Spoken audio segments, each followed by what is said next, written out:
عزیز طلبہ و طالبات، FSC سال اول کے ایک اور لیکچر کے ساتھ آپ کی خدمت میں حاضر ہوں۔ آج ہم سیاق و سباق کے حوالے سے پیراگراف کی تشریح کا سوال پڑھیں گے۔ سیاق و سباق کے حوالے سے پیراگراف کی تشریح 15 نمبر کا سوال ہوتا ہے، جو کہ سب سے زیادہ نمبروں کا سوال ہے۔ نمبروں کی ترتیب کچھ اس طرح ہوتی ہے: حوالہ متن کے 2 نمبر ہوتے ہیں، سیاق و سباق کے حوالے سے سیاق و سباق کے 3 نمبر ہوتے ہیں اور تشریح کے 10 نمبر ہوتے ہیں۔ عام طور پہ بہت زیادہ کنفیوژن پائی جاتی ہے اس سوال کے بارے میں۔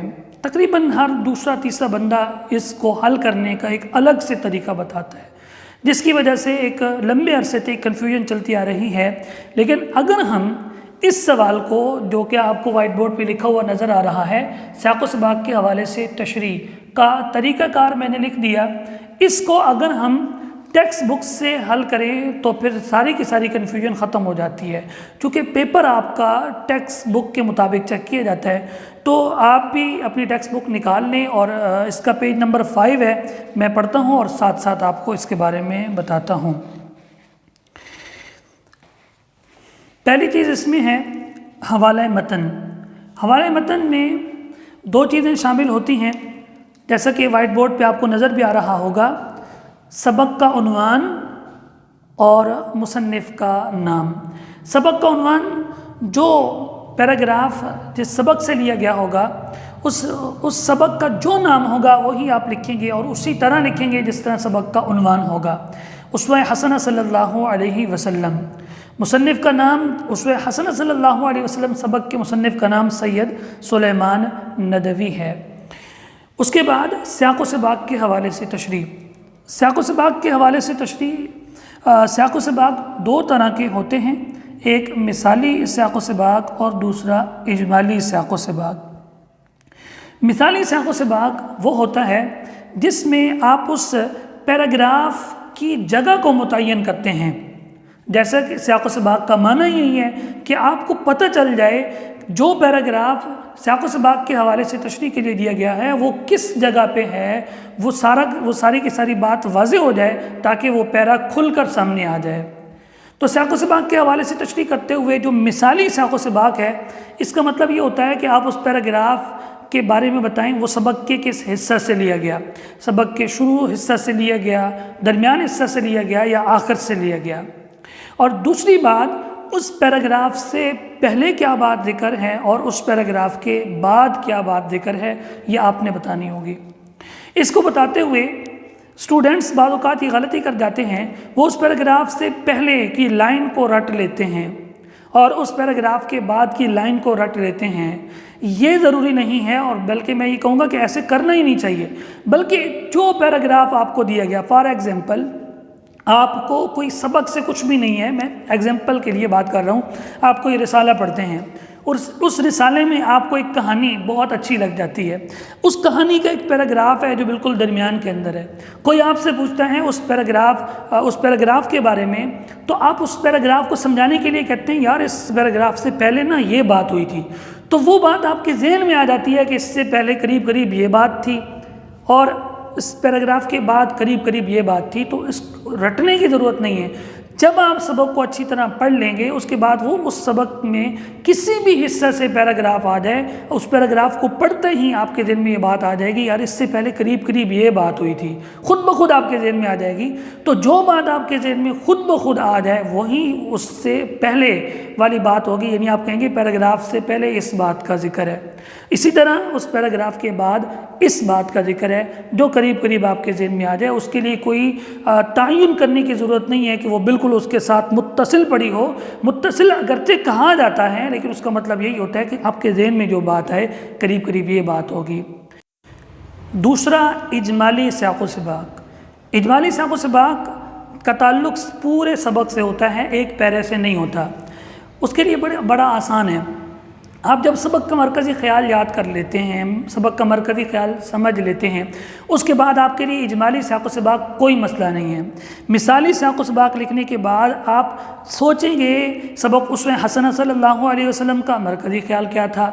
اسی طرح آگے جو سبق ہیں، فار ایگزامپل شاہد احمد دہلوی، مولوی نذیر احمد یا سر سید احمد خان وغیرہ وغیرہ، کسی بھی سبق کا جو مرکزی خیال ہوگا وہ سارا کا سارا آپ لکھیں گے یا اس کو تھوڑا سا مختصر کر کے مزید لکھ دیں گے، وہ اجمالی سیاق و سباق ہوگا۔ لیکن کبھی بھی سیاق و سباق لکھتے ہوئے یہ نہیں کرنا کہ آپ مثالی سیاق و سباق کی ایک ہیڈنگ دے دیں پھر اجمالی سیاق و سباق کی ایک ہیڈنگ دیں گے، اس طرح نہیں کرنا، بلکہ مثالی سیاق و سباق اور اجمالی سیاق و سباق دونوں کو اس طرح لکھنا ہے کہ اس میں کوئی ہیڈنگ نہ ہو اور دونوں ہی اس میں آ جائیں۔ پھر بعض اوقات کچھ لوگ یہ کہتے ہیں کہ سیاق و سباق لکھتے ہوئے آپ اس کو 3 حصوں میں لکھیں یا 2 حصوں میں لکھیں، یعنی ایک پیرا بنا دیں مثالی سیاق و سباق کا، دوسرا پیرا بنا دیں اجمالی سیاق و سباق کا۔ میں اس کے حق میں نہیں ہوں، چونکہ سیاق و سباق میں پیرے نہیں بنائے جاتے، سیاق و سباق میں ایک پیرے کے بارے میں بتانا ہوتا ہے، وہ آپ ایک پیرا بنا کے بھی بتا سکتے ہیں، اور یہ زیادہ بہتر ہے کہ آپ ایک پیرا بنا کے بتائیں۔ اس کی وجہ کیا ہے؟ اس کی وجہ یہ ہے کہ آپ کے پاس سیاق و سباق لکھنے کے لیے جو بورڈ کی جانب سے جو لمٹ رکھی گئی ہے وہ بڑی کم ہے۔ اگر آپ 2 پیرے بنائیں گے تو اس لمٹ تک آپ اس لمٹ سے کراس کر جائیں گے۔ وہ لمٹ ہے آپ کے پاس 8 لائنیں یا زیادہ سے زیادہ، یعنی 8 سے اوپر تک آپ جائیں تو 12 لائنیں ہیں، اس سے اوپر آپ نہیں جا سکتے۔ تو لہٰذا 2 پیرے بنانے کی بجائے آپ ایک ہی پیرا بنائیں اور ایک پیرے میں وہ سارا کا سارا اجمالی اور مثالی سیاق و سباق آپ لکھ دیں۔ سیاق و سباق تیار کرتے ہوئے آپ اس بات کا دھیان رکھیں کہ آپ سبق کی ایکسرسائز میں جو پیرے دیے جاتے ہیں وہ اس مقصد کے لیے دیے جاتے ہیں تاکہ آپ کو سمجھ آ جائے کہ آپ نے سیاق و سباق کیسے لکھنا ہے۔ ضروری نہیں ہے کہ وہی پیرے آئیں جو ایکسرسائز میں دیے گئے ہوں، وہ سمجھانے کے لیے دیے جاتے ہیں، وہ پریکٹس کے لیے دیے جاتے ہیں، ان کو آپ حل کریں، مکمل کریں جیسے کہ ہم کرتے ہیں، لیکن اس کے ساتھ آپ یہ بات بھی ذہن میں رکھیں اس طرح ان کو حل کریں کہ اس سبق میں سے کوئی بھی پیرا آ جائے تو آپ اس کو حل کر سکیں۔ سیاق و سباق کے حوالے سے تشریح کا طریقہ کار۔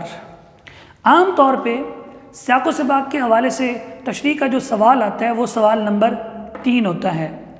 میں نے پہلے بھی کہا تھا کہ جو سوال آپ لکھ رہے ہوں، پہلے لکھ رہے ہوں، اس کے لیے ضروری نہیں ہوتا، بلکہ یہ کرنا بھی نہیں چاہیے کہ آپ جو سوال پہلے لکھیں اس کو پہلا نمبر دے دیں، جو دوسرے نمبر پہ لکھیں اس کو دوسرا نمبر دے دیں، بلکہ جو سوال آپ پہلے لکھ رہے ہوں اس سوال کا جو نمبر ہو بورڈ کی جانب سے آپ نے وہی نمبر لکھنا ہے۔ مثال کے طور پہ آپ سیاق و سباق کے حوالے سے تشریح کا سوال سب سے پہلے لکھتے ہیں، لیکن بورڈ میں چونکہ یہ سوال نمبر 3 ہوتا ہے تو آپ نے سوال نمبر 3 لکھنا ہے، اور جو میں نے بلو بورڈ مارکر سے لکھا ہے اس کو آپ بلو مارکر سے لکھیں گے۔ سوال نمبر 3 اقتباس کی تشریح الف۔ چونکہ سیاق و سباق کے حوالے سے تشریح کا جو سوال آتا ہے وہ چوائس میں ہوتا ہے، وہ اس طرح ہوتا ہے کہ دیے گئے پیراگراف میں سے کسی ایک پیراگراف کی تشریح آپ سیاق و سباق کے حوالے سے کریں، تو اس لیے جس جز کا آپ انتخاب کریں گے اس کو آپ واضح کر کے لکھ دیں گے۔ مثلا ہم الف جز لکھنا چاہتے ہیں تو الف جز کو آپ، میں نے پہلے بھی کہا تھا کہ جس کو میں نے بلو بورڈ مارکر سے لکھا ہے آپ بلو کٹ مارکر سے لکھیں گے۔ الف آپ نے لکھ دیا، اس کے بعد آپ وہ پیراگراف اس طرح لکھنا ہے، یعنی پوری لائن نہیں لکھنی بلکہ اس پیراگراف کے شروع کے 2-3 الفاظ اور اس پیراگراف کے آخر کے 2-3 الفاظ آپ لکھ دیں گے۔ علاوہ ازیں وہ افعال، اس کے بعد آپ اس پیراگراف کے آخری 3 الفاظ لکھ دیں گے عملی سیرت کی حاجت ہے۔ یہاں بھی میں نے یہ جو لائن لگائی ہوئی ہے بلو کلر میں، اس کا مطلب یہ ہے کہ آپ نے اس کے بعد ایک لائن چھوڑ دینی ہے، اور پھر آپ نے ہیڈنگ دینی ہے حوالہ متن، سبق کا، اس کے بعد علامت رابطہ لگا دینے، سبق کا عنوان علامت رابطہ اسوہ حسنہ صلی اللہ علیہ وسلم، مصنف کا نام علامت رابطہ سید سلیمان ندوی رحمۃ اللہ علیہ، حوالہ متن، یعنی آپ کا 2 نمبر کا یہ سوال مکمل ہو گیا ہے۔ اس کے بعد آپ پھر ایک لائن چھوڑ دیں گے، جیسے میں نے بلو لائن لگائی آپ ایک لائن چھوڑ دیں گے۔ حوالہ متن کے بعد آپ ہیڈنگ دیں گے سیاق و سباق کی، اور پھر سیاق و سباق جیسے میں نے آپ کو سمجھایا، مثالی سیاق و سباق اور اجمالی سیاق و سباق جس ترتیب سے لکھنے کا میں نے آپ کو بتایا اسی ترتیب سے آپ لکھیں گے۔ مزید یہ جو میں نے لکھا ہے یہ سبق اسوہ حسنہ صلی اللہ علیہ وسلم کا ایک پیرا ہے، اس کو میں نے حل کیا، یہ میں آپ کو پھر اس کے بعد سمجھاتا ہوں۔ اب بھی مزید پیٹرن سیکھتے ہیں سیاق و سباق کے حوالے سے تشریح کا۔ اس کے بعد آپ ہیڈنگ دیں گے حل لغت کی، الفاظ، معنی۔ ہر لغت کی جو ہیڈنگ دینی ہے یا الفاظ معنی لکھنے ہیں، اس کی وجہ یہ ہے کہ آپ نے یہ باور کروانے کی کوشش کرنی ہے کہ آپ کو اس پیراگراف میں دیے گئے تمام کے تمام مشکل الفاظ کے معنی آتے ہیں، لیکن تمام کے تمام مشکل الفاظ کے معنی لکھنے نہیں ہیں۔ صرف باور کروانے کے لیے آپ 4 سے 5 مشکل الفاظ کے معنی لکھیں گے، کیونکہ پیراگراف ہوتا بھی چھوٹا سا ہے۔ آپ اس پیراگراف میں تقریباً 4 سے 5 یا 10 الفاظ ہی مشکل ہوں گے، آپ چند الفاظ مشکل لکھ دیں گے تاکہ چیک کرنے والے کو یہ بات سمجھ آ جائے کہ اس کو مشکل الفاظ کے معنی آتے ہیں۔ پھر اس کے بعد آپ ہیڈنگ دیں گے تشریح کی۔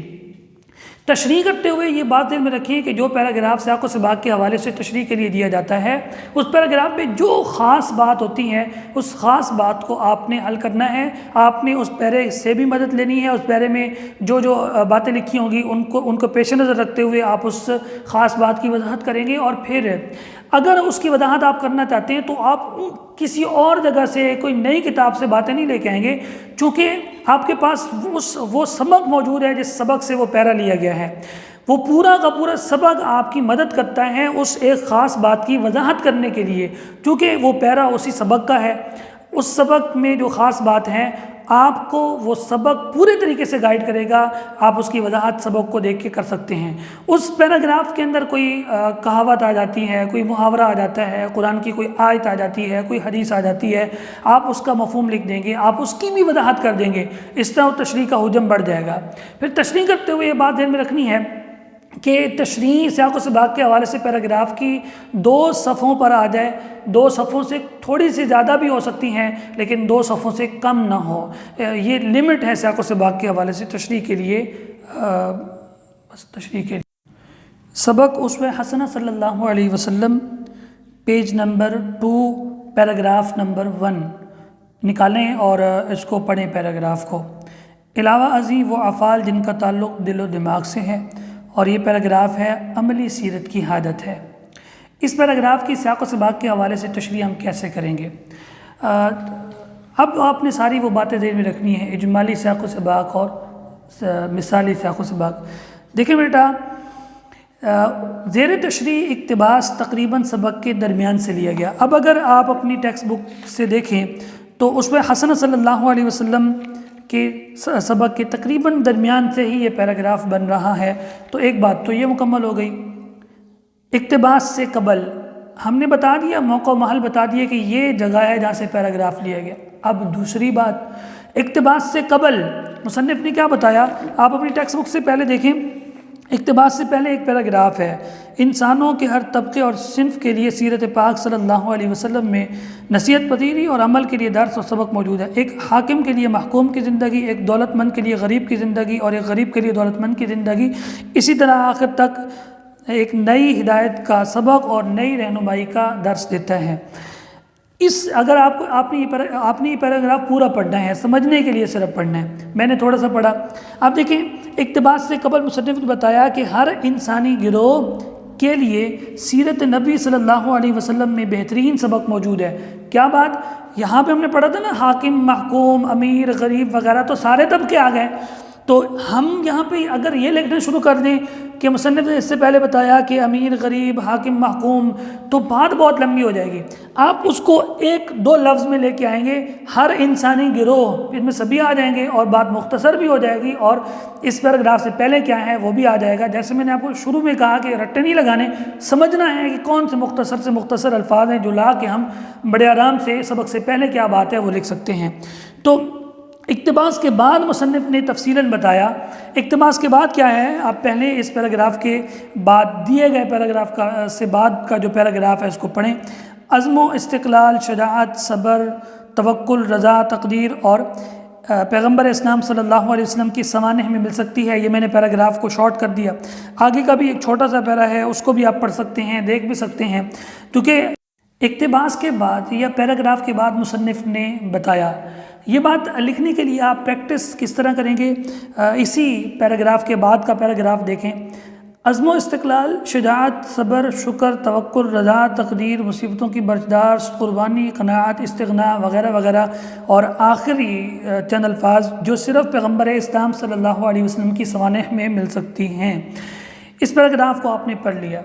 اس پیراگراف کو پڑھنے کے بعد آپ کو مختصراً بات سمجھ آئی کہ اقتباس کے بعد مصنف نے تفصیلاً بتایا کہ ایک ایسی شخصی زندگی جو ہر طبقہ انسانی، ہر حالت انسانی اور ہر قسم کے صحیح جذبات اور کامل اخلاق کا مجموعہ ہو، وہ صرف نبی کریم صلی اللہ علیہ وسلم کی سیرت ہے۔ جیسا کہ آپ نے اس کے آخر میں پڑھا، وہ صرف پیغمبر اسلام صلی اللہ علیہ وسلم کی سوانح میں مل سکتی ہیں۔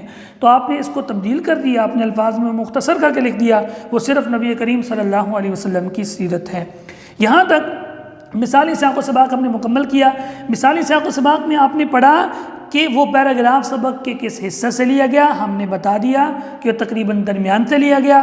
پھر آپ نے پڑھا مثالی سیاق و سباق کے بارے میں کہ اس پیراگراف سے پہلے کیا بات مذکور ہے، اس پیراگراف کے بعد کیا بات مذکور ہے۔ تو یہ کوئی بلا نہیں ہے، بلکہ بڑی آسان سی بات ہے، جیسے ابھی ہم نے اس کو حل کیا تو آپ سمجھ گئے ہوں گے۔ اب اس کے بعد اجمالی سیاق و سباق۔ اجمالی سیاق و سباق کے لیے کوئی ہیڈنگ نہیں دینی، جیسے میں نے آپ کو بتایا تھا۔ اجمالی سیاق و سباق کا صرف مقصد یہ ہوتا ہے کہ آپ اس پورے کے پورے سبق میں کیا بات ہے، پیرے سے ہٹ کے پورے سبق میں کیا بات ہے وہ آپ لکھ لیں۔ اس کے لیے آپ نے مرکزی خیال یاد کیا ہوا ہے، اسی مرکزی خیال کو آپ بغیر کسی ہیڈنگ دیے لکھ دیں گے۔ سبق اس میں حسن صلی اللہ علیہ وسلم میں مصنف نے بتایا کہ کسی بھی گروہ انسانی سے تعلق رکھنے والے انسان کے لیے بہترین نمونہ ہے۔ آپ جیسی جامع ہستی ہی رہنمائی کے فرائض سر انجام دے سکتی ہے۔ انسانیت کی کامیابی صرف آپ صلی اللہ علیہ وسلم کی اتباع میں ہے۔ سیاق و سباق کے حوالے سے آپ نے اس پیراگراف کی تشریح کو سمجھا۔ اب آگے اس سے آگے بڑھتے ہیں۔ پیراگراف میں دیے گئے مشکل الفاظ میں سے مثال کے طور پہ آپ کو ایک پیرا مل جاتا ہے، ایک لفظ مل جاتا ہے اخلاق فاضلہ۔ ایک مشکل لفظ ہے، آپ سے پوچھا نہیں گیا لیکن مشکل لفظ ہے، آپ لکھ دیتے ہیں اخلاق فاضلہ۔ اخلاق فاضلہ کا مطلب ہوتا ہے اچھی عادات، آپ لکھ دیں گے۔ اسی طرح 2 سے 3 مشکل الفاظ کے معنی آپ لکھیں گے۔ اس کے بعد تشریح۔ اب تشریح سارے کے ساری لکھی نہیں جا سکتی، لیکن آپ سمجھ سکتے ہیں تشریح، اور چاہے خلاصہ ہو چاہے سیاق و سباق ہو، کوئی بھی سوال ہو، ابتداً بیٹا آپ لوگوں کو پریکٹس کرنی پڑے گی، بار بار مشق کرنی پڑے گی، پھر آہستہ آہستہ انشاءاللہ جا کے آپ کو اچھی طرح سمجھ آنا شروع ہو جائے گی۔ تشریح۔ اب تشریح لکھنے سے پہلے وہ پیرا جو آپ کے سامنے لکھا ہوا ہوگا، یہ نہیں کہ آپ کو انہوں نے اس طرح کوئی دے دینا ہے، یہ تو آپ نے صرف لکھنا ہے۔ وہاں پورا پیرا آپ کے پاس ہوگا، وہ پیرا آپ سامنے رکھیں گے، اس پیرے کو 2 سے 3 مرتبہ پڑھیں گے۔ دیکھیں جیسے ہمارے پاس پیرا ہے علاوہ عظیم وہ افعال جن کا تعلق دل و دماغ سے ہے۔ آپ تھوڑی دیر کے لیے بے شک آپ ویڈیو کو پاس کریں اور اس پیرے کو پڑھنا شروع کر دیں، 2 سے 3 مرتبہ پیرے کو پڑھ لیں۔ نہیں آپ نہ پاس کریں، یقیناً آپ نے ویڈیو کو پاس کر کے اس پیرے کو 2 سے 3 مرتبہ پڑھا ہوگا۔ اب اس پیرے کو پڑھنے کے بعد آپ کے ذہن میں یہ بات آئی ہوگی کہ یہاں جذبات کا ذکر ہے، کہ انسانی اعمال قلب کا ذکر ہے، جذبات۔ اب جذبات میں کیا چیزیں ہیں؟ خوشی ہے، غم میں۔ پیراگراف میں یہ بات بھی آپ کو سمجھ آئی ہوگی کہ ہم خوش بھی ہوتے ہیں، ہم پریشان بھی ہوتے ہیں، اور یہ بات بھی سمجھ آئی ہوگی کہ ہم خوشی میں کبھی بہت زیادہ آگے بڑھ جاتے ہیں، حدود یعنی حلقہ اطاعت کو ہم کراس کر جاتے ہیں، اور غمی میں بھی ہم بہت زیادہ آگے بڑھ جاتے ہیں، حلقہ اطاعت کو کراس کر جاتے ہیں۔ خوشی غم میں حد سے تجاوز کر جانا، یہ باتیں آپ کو سمجھ آئی ہوں گی۔ پھر آپ کو یہ بات سمجھ آئی ہوگی کہ اب ہم کیا کرنا چاہیے جب ہم خوشی اور غمی میں حد سے آگے بڑھ جاتے ہیں۔ تو کیا ہمارے پاس کوئی آئیڈیل ہے جس کو دیکھ کر، کوئی آئینہ ہے جس کو دیکھ کر ہم یہ سمجھ لیں ہم نے خوشی میں کیا کرنا ہے، غمی میں کیا کرنا ہے، یا ہم یہ سمجھ لیں کہ وہ حد اعتدال کیا ہے جس میں ہم خوشی میں رہیں گے اور غم میں رہیں گے؟ وہ حد اعتدال جناب نبی کریم محمد مصطفیٰ صلی اللہ علیہ وسلم ہیں۔ یہ ساری کی ساری باتیں آپ کو اس پیراگراف سے سمجھ آئی ہیں۔ آپ نے سمجھ لیا ہوگا کہ جذبات کو اعتدال میں لانے کے لیے نبی کریم صلی اللہ علیہ وسلم کی ہستی ہیں۔ اب دیکھیں نبی کریم صلی اللہ علیہ وسلم کی زندگی کا ایک عملی نمونہ ہمارے سامنے ہے۔ وہ آپ دیکھیں جب غزوہ بدر ہوا، آپ کو فتح حاصل ہوئی، فتح مکہ کے موقع پہ فتح حاصل ہوئی وغیرہ وغیرہ۔ فتوحات میں آپ صلی اللہ علیہ وسلم نے کیا طریقہ اپنایا؟